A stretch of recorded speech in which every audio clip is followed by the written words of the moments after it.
Hey you guys, how are you doing? Welcome to Rustin's Boneyard. I hope you're all well and having a good week. Today we are going to debone and pan roast this wonderful organic chicken. Now, it's worth having a quick conversation about chicken. In the kind of low carb, carnivore, primal eating world, there are some people who feel that we shouldn't be eating chicken, it's not good. So what are they banging on about? What is their problem with chicken? Well, first of all, we need to understand that in the fat that we eat in our diet, there are three broad categories: polyunsaturated fat, monounsaturated fat, and saturated fat.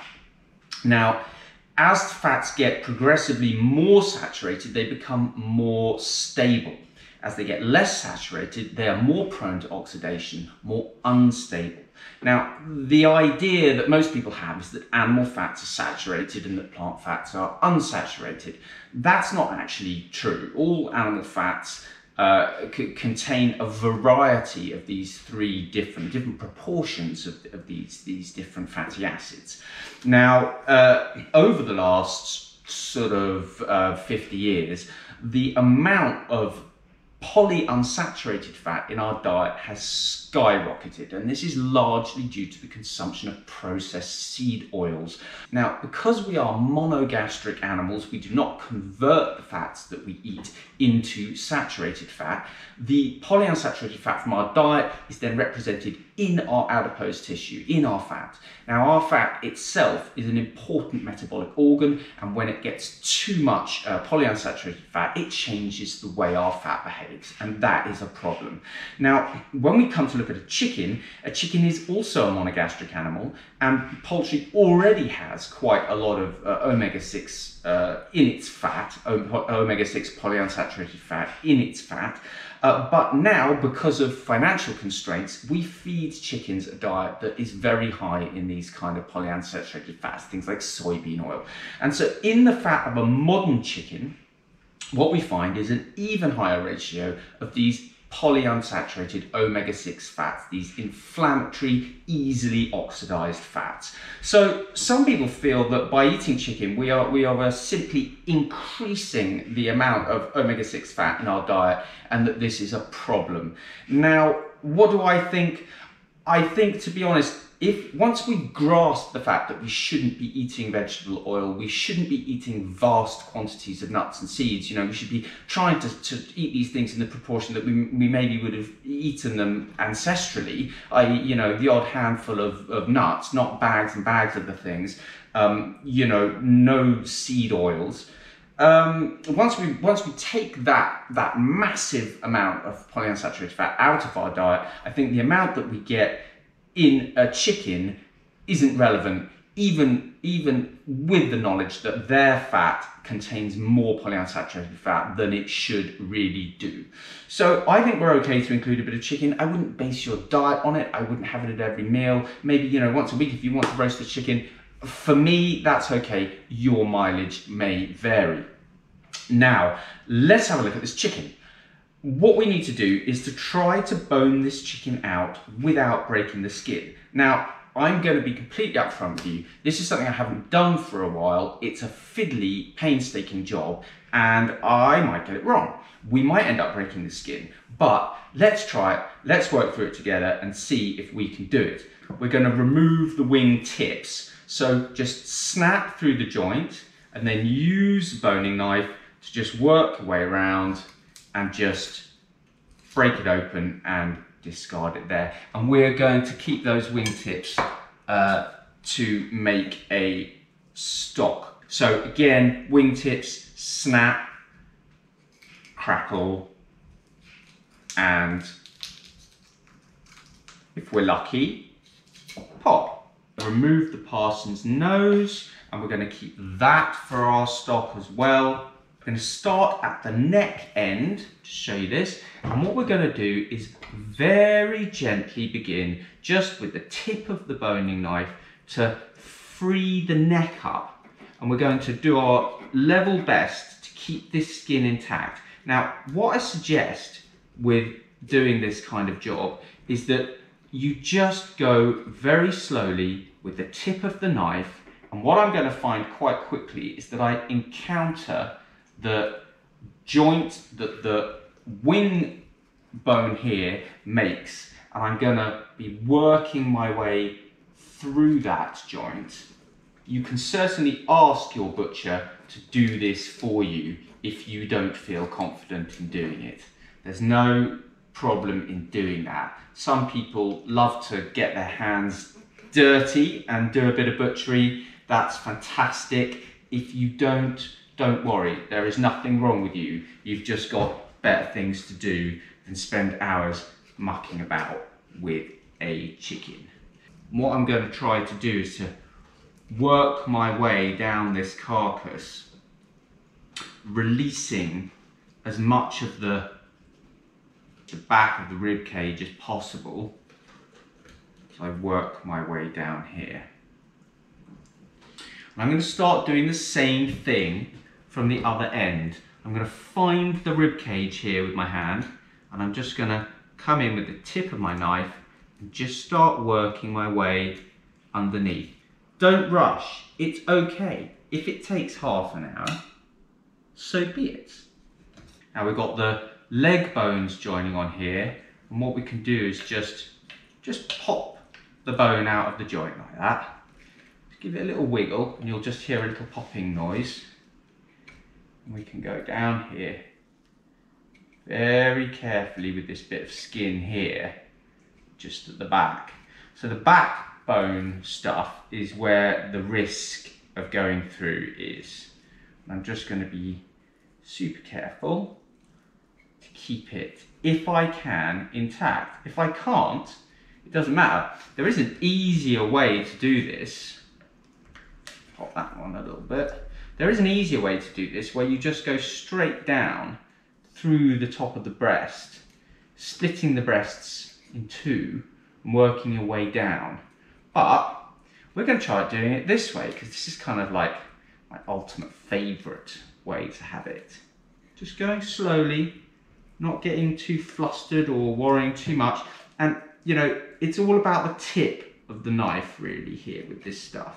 The moment we start sort of hacking and slashing and rushing, trying to get too much of the knife in at once, that's when we're going to start to make mistakes and have problems. Now the other thing I want to do is just want to try to get these little oysters, not leave those on the carcass because they're so super delicious. So as you can see, I'm sort of more or less peeling this chicken down the back of the rib cage. And in a minute, I'm going to meet up with where I was coming from in the other direction. In fact, I pretty much have done that. And that is going to enable me to come round the other side. There we go. And start freeing the breast. So what I'm going to do with the breast, show you this side, so I'm just going to find this little bit of cartilage here. I'm just going to come into there. And again, just start working my way down. Feeling with my fingers to find where the bones are, the edge of the rib cage is. These rib bones, we want to keep as much of this meat as possible on here. We can come up just carefully under the skin where this piece of the breastplate is in the middle. So it's really just a question of patience, you know. As I always say in these things, we're not professional butchers. We don't need to do this kind of, you know, very quick, perfect professional job. But the more careful we are, the more successful we will be. And you know, you can do these things. It's not impossible. You know, there are some sort of things with butchery that we just can't practically do. We're not going to be buying a side of you know, a whole half cow, roasting and breaking it down because it's too heavy, it's too big, it's too cumbersome, we've got nowhere to put it.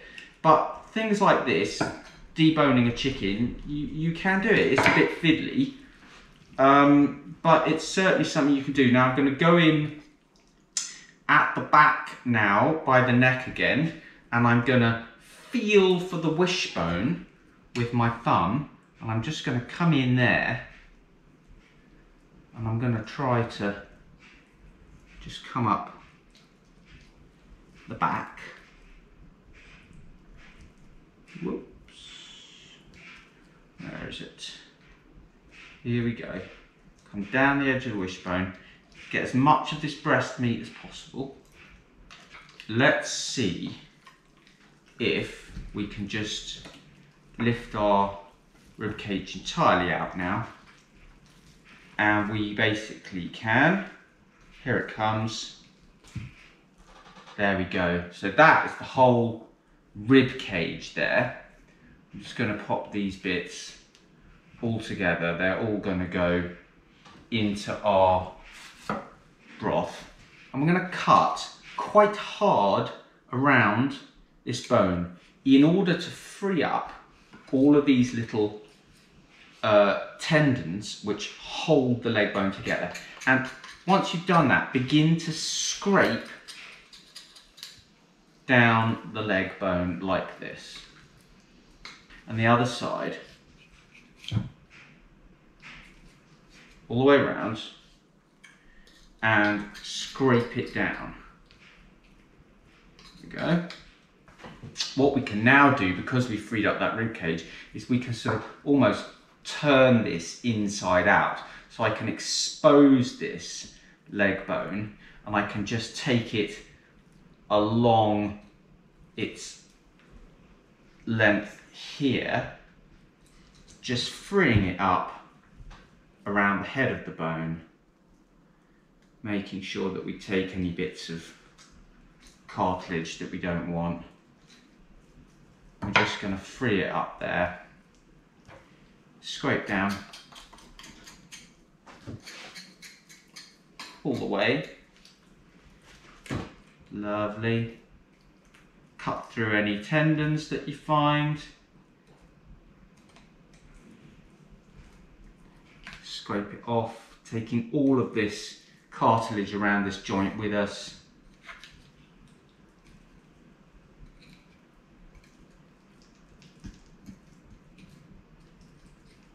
Just be careful. Scrape, scrape, scrape. So now we're down into that main drumstick. Scraping it off. Now, it's not the cleanest bit of butchery I've ever seen, but again, you know, it doesn't matter. So look, leg bone into our pile for stock. And we can feel with our fingers now through the leg meat, just to make sure that we haven't left any hard bits of cartilage. Pop it back inside the skin. And there we go. There is our deboned leg. So the other side, same thing. Expose this upper leg bone. Just come around it carefully, because it's, as we all know from handling raw chicken, it's very sort of slippery, and you don't want to slip and cut yourself. Just scrape it down here, all the way down into the joint. Patience, patience. We are nearly there. Again, I've seen cleaner butchery, but I'm not going to cry about it. There we go. So now we've done it, and what we end up with, let's fold it back the right way out. What we end up with is a whole chicken deboned. I've given my hands a really good wash because I'm going to stick my fingers into the salt now, and I'm going to put quite a lot of this fine reddened salt onto my chicken.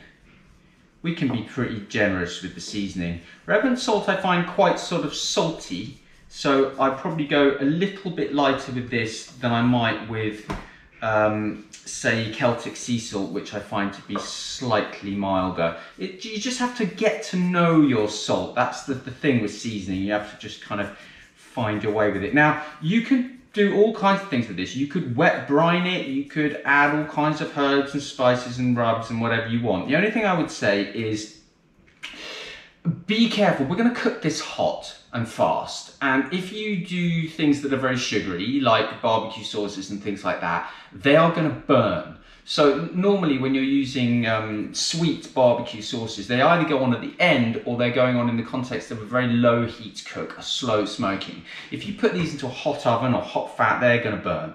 So I'm actually just going to use salt because that's what I prefer, and also because obviously a lot of you are carnivores and we don't eat spices other than salt. So I'm just going to do salt.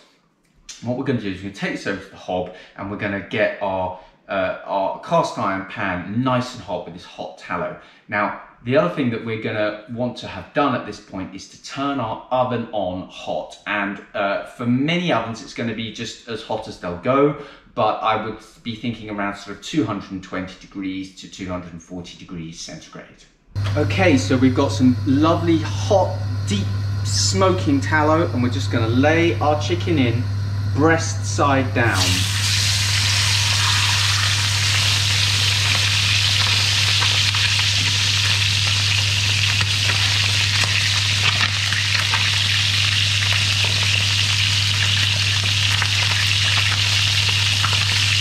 Keep pressing it down to get plenty of contact into that fat.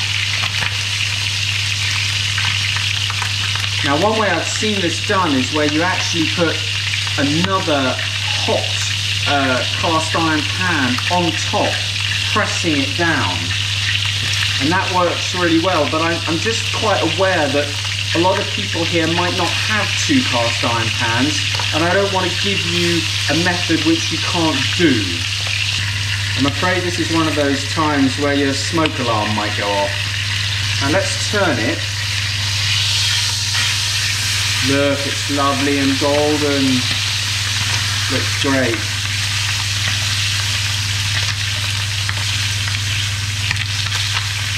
And let's transfer this into our hot oven.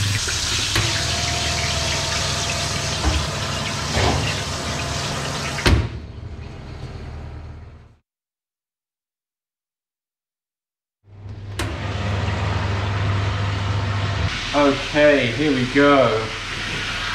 It's looking glorious. Take this out, pop it on a roasting rack here. Okay, so here we've got our beautiful chicken, and it's just been resting on this roasting rack here for about 15-20 minutes, just calming down all of that water inside that when it's cooking is moving around and moving outwards and fizzling and doing all these things. It's just calming down and just stopping moving, settling down. It'll still be piping hot inside. So let's carve it. It's beautiful, lovely chicken all the way through. And I'll even show you with the legs here. You can just cut straight through. There are no bones. It's lovely, brilliantly tender, delicious. So give it a go, take a picture, put it on Instagram, tag me at Ruston's Boneyard. I'd love to get to know you and see what you're cooking. Thank you for watching. Have a good day, you guys.